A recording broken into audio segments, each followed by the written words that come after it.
Thank you, Jennifer, for bringing up to our attention also this important and maybe in Ukraine, I guess it's a difficult subject.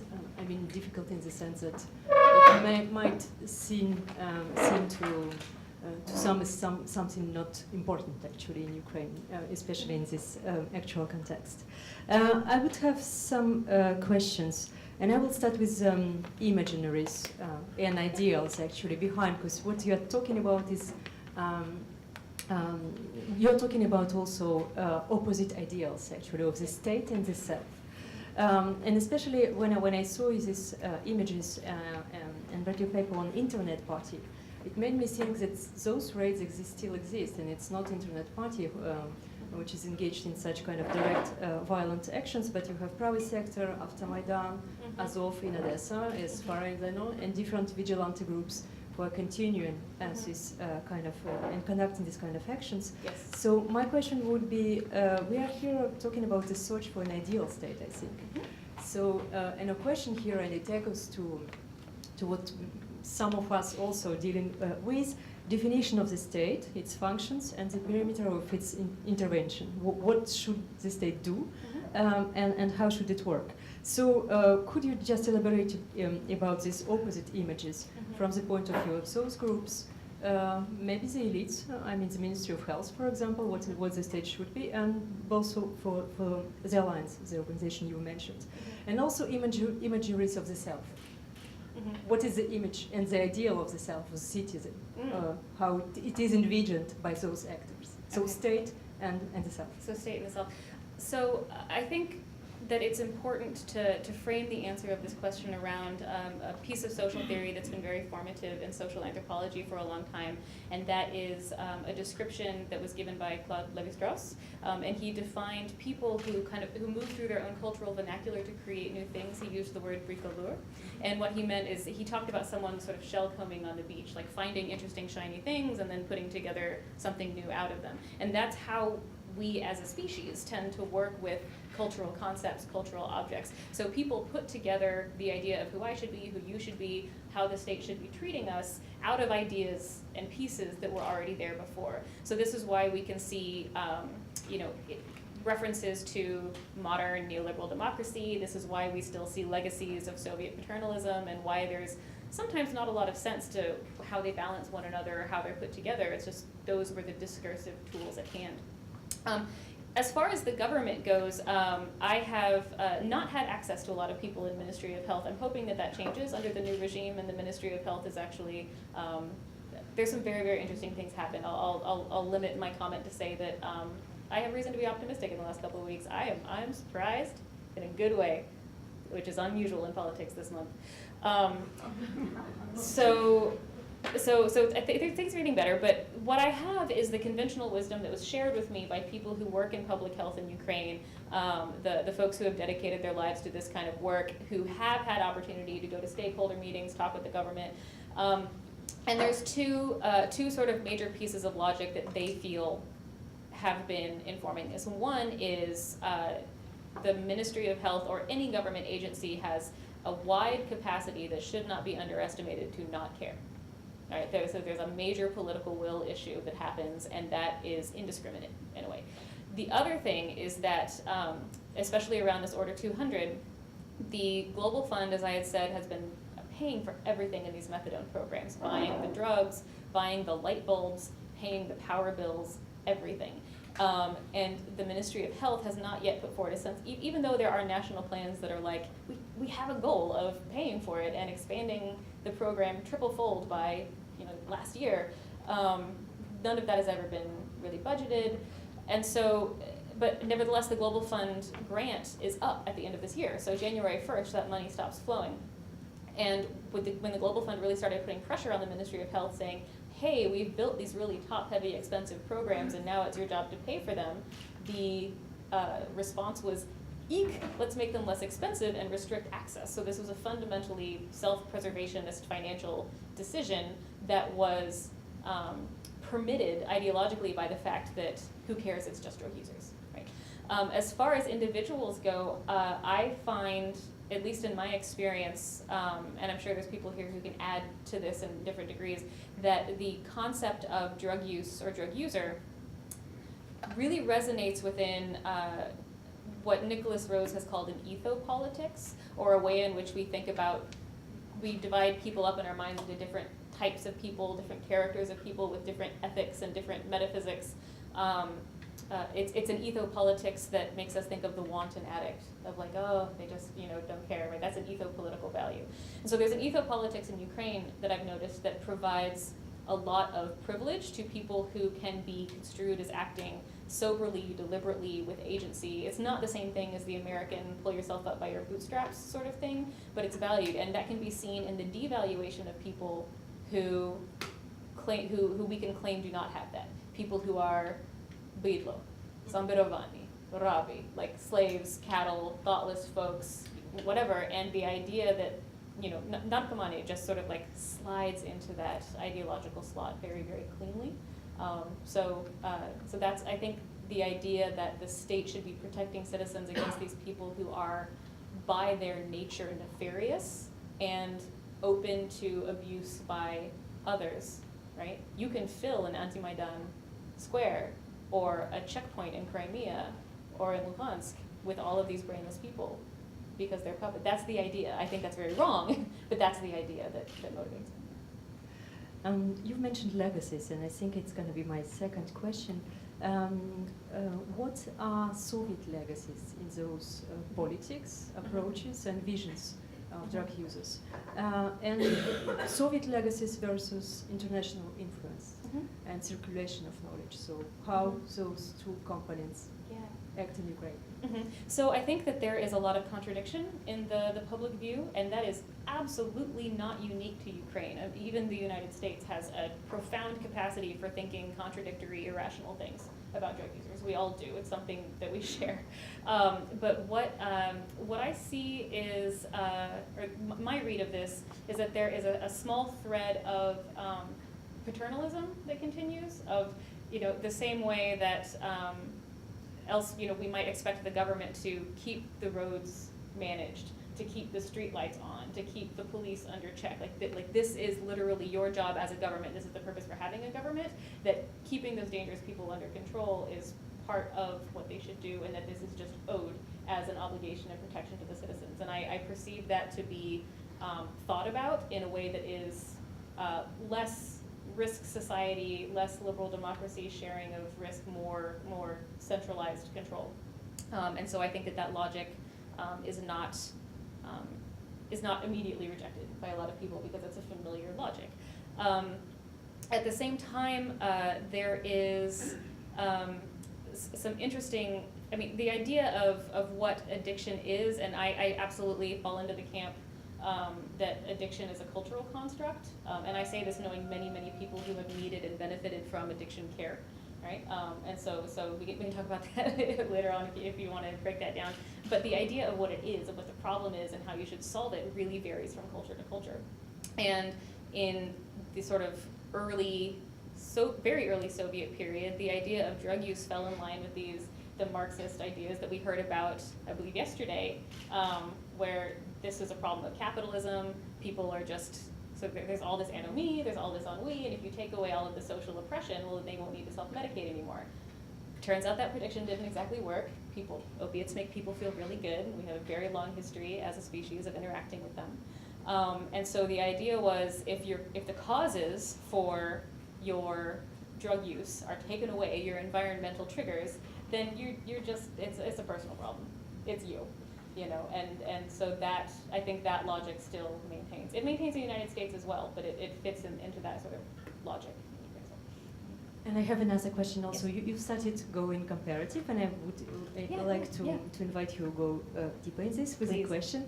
Actually, I would like you to compare Ukraine and Russia. So what is so particular to Ukraine, and do you see the difference between Ukraine and Russia, both in terms of state policies, but maybe also from the point of view of room for maneuvering and lobbying for international and non-state local organizations? So I am much more intimately familiar with the regulations around drug use and drug treatment in Ukraine. But the major difference is that all of these programs are illegal in Russia.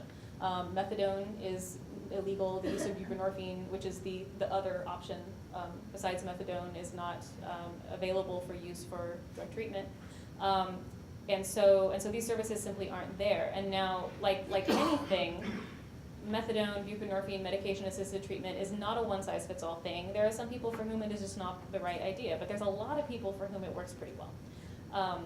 And so having that tool available for those that want it and those who need it is a really key component in public health and in keeping the really predictable, really well understood, extremely manageable consequences of drug use in check, right? And so the same way that HIV used to be a death sentence, it's now a chronic disease that's totally manageable. Overdose is the same now. It's totally manageable and survivable. Habit formation of opiates is completely manageable in a clinical setting. Like, these do not have to be a big deal.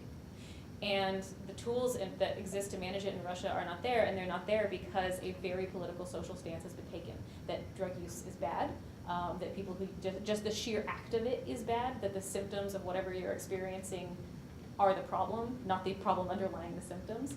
And I didn't mention this in the slideshow, but it's in the paper.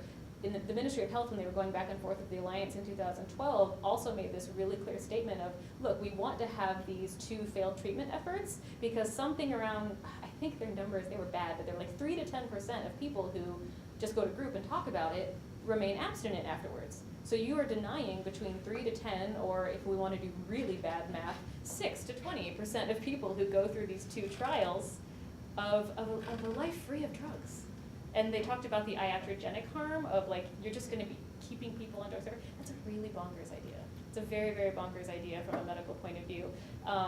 But somehow that regulation has found a place in Ukraine and has been really successful. So that's the major difference, is that Ukraine, it has been at worst tolerated. At best, they're starting to support it. In Russia, there's been active persecution of different agencies, and in fact, at Brown, we even spent some time interacting with a woman who had to flee St. Petersburg because she was doing basically my work in St. Petersburg, doing ethnography among drug users. She was in a situation where she took funds from the Open Society Institute, and she was labeled an agent provocateur, was stalked to, like, had her finances frozen, was stalked to work, and basically fled in fear. And that's the response to the academic study of drug use in Russia. If it's because she's threatening the Russian values. Let's take questions. Tamara? Yeah, thanks a lot. A very wonderful presentation. And I think that one of the Soviet legacies is probably the criminalization of drug use. And could you please comment more on this? Because as far as I know, that quite large percentage of those who are imprisoned for like 3 years, they are injection drug users. So did situation change for last year, or still actually the Ukrainian state regulate drug use quite heavily? Yes, that is a really excellent point. So especially during the Soviet period, when narcology had not yet been kind of forcefully met by international but evidence-based care for and medicalization of addiction, people who were dealing with this were frequently dealt with in 2 ways, and sometimes both ways in sequence. And that was rapid detox, often with very little palliative care, which is cruel. And then work camps, so lageri, right? They were sent out to places to basically like break rocks and think about what they had done for a few years and hopefully be somehow re-educated. And so the criminalization of drug use is still a very, very major thing. I'm less familiar with the situation in prisons and with the pipelines into prisons in Ukraine at the moment. I know that there's a team working under a doctor named Frederick Altis at Yale who is working more directly on this. So if there's, and also a man at an organization called the Ukrainian Institute for Public Health Policy, Serhiy Dvoryak, who's working on this as well. So if you want really good info on that, I would refer you to them. But I will say that in my own work, the extortion of drug users, the illegal extortion of drug users and oppression by law enforcement is a major issue, in that they disrupt care, they disrupt harm reduction services that help people make safer choices and live better lives, and a lot of it Again, I have not interviewed police. They have not made themselves accessible to me repeatedly. But the folks who interact with them regularly, the outreach workers, the clinicians, the people in recovery who I talk to, are very, very happy and ready to tell me that part of the reason why they do this is because the police are losing clientele when folks go into methadone. So it's a very twisted sort of thing, and I think it still remains a problem. Yeah. Thank you. Victoria?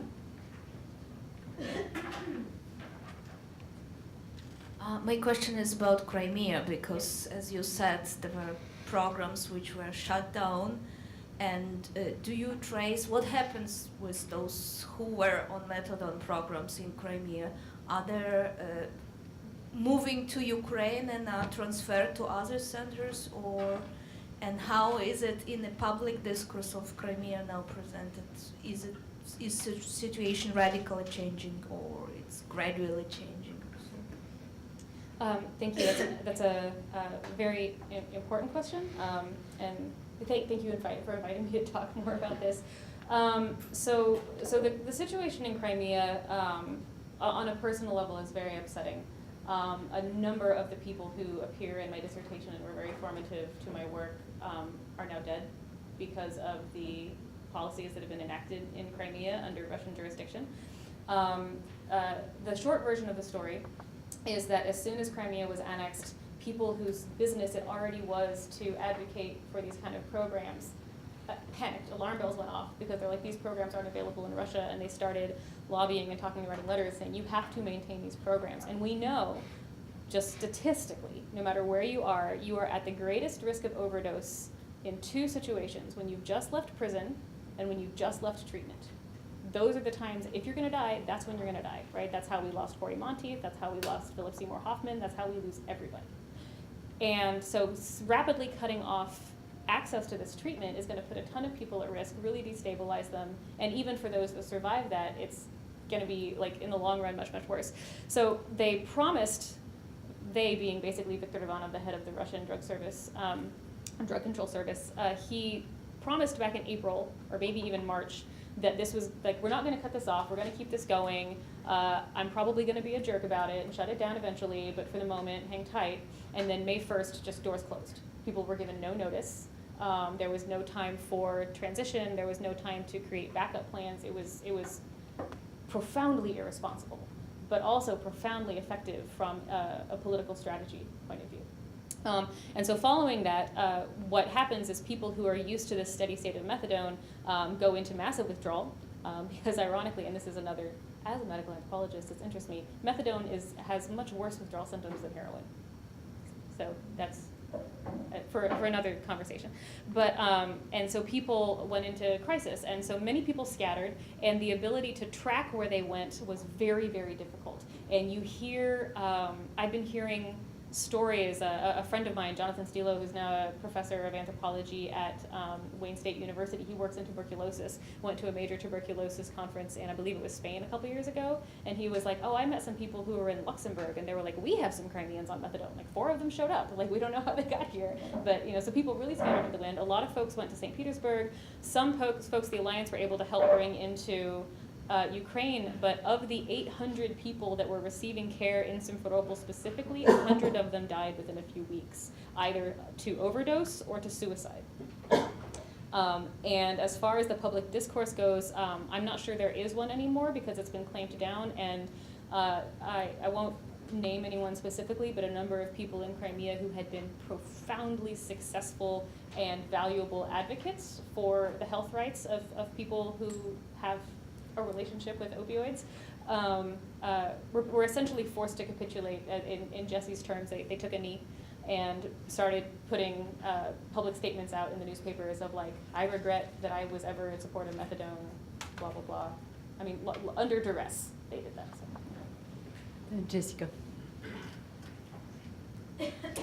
First off, thank you so much for the work that you're doing. It is so important, and it's a great example also of how we can learn from this long-standing issue that now we're also facing in the U.S. with the opiate crisis. My question is twofold. Part of it is about moralization and the role of the church, and if there have been any leaders in religious institutions that have worked positively on behalf of drug users? And then the other question I had, I forgot, but I'll try to remember, so I'll just have you maybe answer that one first. Okay. So the role of the church, I know sort of indirectly. There are an awful lot of church-based treatment programs. So like if you go, I know they cleaned them up an awful lot around the Euro, but they're starting to reappear, those little like post-it advertisements for everything, like car theory and copying and addiction. like at least half of the flyers everywhere, either for like loans, apartments, or addiction services. And so a lot of them are faith-based organizations. A lot of them are people who are doctors, but also take a faith-based approach. And I haven't spent a lot of time working with those groups. I know they proliferate. I'm sure that if I took, I'm a cynic, so I'm sure if I took the time to look at them closely, I would find something problematic to say about them. I don't mind their existence, really. I think that, like anything else, like dealing with PTSD, dealing with weight loss, managing your divorce, like we need a wide diversity of services because I'm an American, but we are all unique snowflakes, right? Like that's a very American idea, but it's true. This is not a one-size-fits-all sort of situation. It's very personal, it's very emotional, it's very relational. So diversity of services, fine. We have a lot of evidence, at least from the North American context, that those kind of programs do not work. There is a small proportion for whom they do work. So for the 8% of people who find success in AA, they should have access to AA, right? But as far as the moralizing around it, though, I would point you to Jarrett Zagan's book, HIV is God's Blessing. It's a very focused ethnography of a single faith-based treatment center outside of St. Petersburg, and kind of goes into how, there's really overt discourses of personhood and rightness and citizenship, and like getting over your addiction is about getting over your problems and relating to other people. Largely what I've seen in Kiev is the negative role of the church, and specifically the Russian Orthodox Church, and especially the church at the Lavra in Kiev. And so if you ever visit the Lavra, basically right across-ish from the Arsenalna Art Museum, there is a huge bronze ribbon, like a big AIDS ribbon there. And the reason why that is there, the sort of context, is that behind it there is a green building. It's the seafoam green that's in every hospital in Ukraine, that green. And it is been traditionally a clinic, and it has traditionally been an HIV clinic. And I don't know the full details of the history, but it has this like big place in the social imagination of Ukraine's journey to becoming a responsible steward of its HIV-positive citizens. And several years ago, one of the leaders of the Lavra tried to essentially evict this hospital, and his public statement was like, we're bringing all of these deplorables right to the door of God's church, which is completely untenable. I think all these gamblers and drug users and addicts and people living with HIV, and it's terrible, and they should go. And fortunately, that threat didn't come through, but there has been a lot of judgment passed as well. So you get both ends. Go ahead. You've presented a lot the fact that Eastern influence, especially the Orthodox Church. Sorry, that word was suddenly evil for me. The Orthodox Church, but also more of the patronized government of Russian authoritarian approach was really against treatment. But is there any international influence, like from international investors, that are also making pressure to cut down on this medical product? Because the war on drugs is not that old, and I would be surprised if there's not one international investor in Ukraine that is like, you should cut down on help on HIV. Oh, so you mean people who are anti-methadone? Yeah. The neuro-linguistic programming people don't like it. I don't know what you think about neuro-linguistic programming. I do not. Not within mainstream medicine, no. Okay. The evidence that we have that substitution treatment for addiction is effective in improving quality of life, in controlling illicit drug use, in improving the outcomes of other kinds of treatment for hepatitis, for HIV, for any other sort of opportunistic affections that might be associated with injection drug use, reducing criminal activity, saving lives, reducing overdose. The evidence is overwhelming. And personally, and especially as someone who spends all of her time thinking about how we think about these things, what really stands out to me is the fact that we don't have any problem with the logic of substitution therapy in other contexts. We don't moralize nicotine gum, right? We don't moralize Nutrisystem, where if you have a problem with your relationship with food, we're going to give you a structured program whereby you make fewer choices and the regimen that you take every single day is set.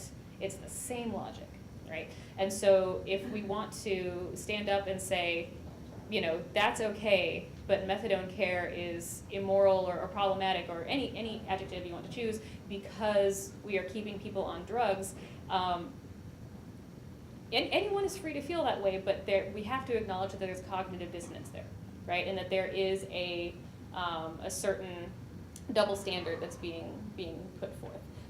And I think that's what attracts me as an anthropologist to the study of drug use so very much. In addition to the fact that I meet some really interesting people, and there's not a day that I do field work where I don't learn so much, but that we are living in this time, we are at the rise of evidence-based practice. Right, like we have hierarchies of evidence, and like the ideology is just so thick. It's evidence, evidence, evidence, evidence. Even in the U.S., our policies around drug use are not evidence-based. Like we have policies that govern how people take methadone, what the rules are for them, how often they do it. They are based on nothing, absolutely nothing. The SAMHSA, for example, has protocols that go on for 2 years about how to get take-homes, right? So how to get out of the clinic, because you have to go to the methadone clinic every single day to get your drugs.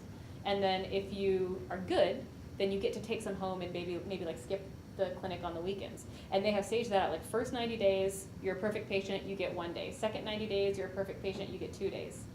2 years through this. The average follow-up time of the randomized control trials we have to test the efficacy of methadone is 90 days.